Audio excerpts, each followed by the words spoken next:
నిజమేంటో నీకు బాగా తెలుసు కదా. తెలుసురా, అంతా తెలుసు. అందరి దగ్గర చెడ్డ పేరు తెచ్చుకుని ఇంకా నేను తన మొగుడుగానేగా ఉన్నాను. చెప్పు. అనవసరంగా ఇష్టం వచ్చినట్టు మాట్లాడకండి. జరిగింది ఏది తెలియనట్టు మాట్లాడుతున్నారు. మాటి మాటికి ఇక్కడికి వచ్చి మిమ్మల్ని బతిమలాడడం నా వల్ల కాదు.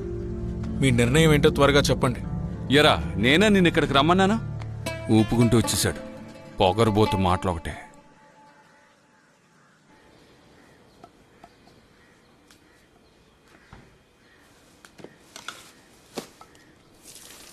అరే ఏంటి బచ్చు, అది తీసుకొచ్చి ఇక్కడ పెడుతున్నావు?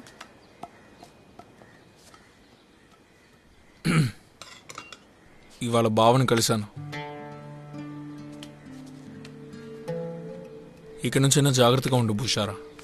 అదెలా నేను ఉండగలను?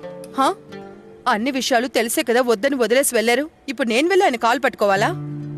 అవును, నువ్వెందుకు వెళ్ళాలి? అందుకే కదా నేను వెళుతున్నాను. ఎప్పటికీ నువ్వు నీ మొండితనాన్ని మానుకోవు.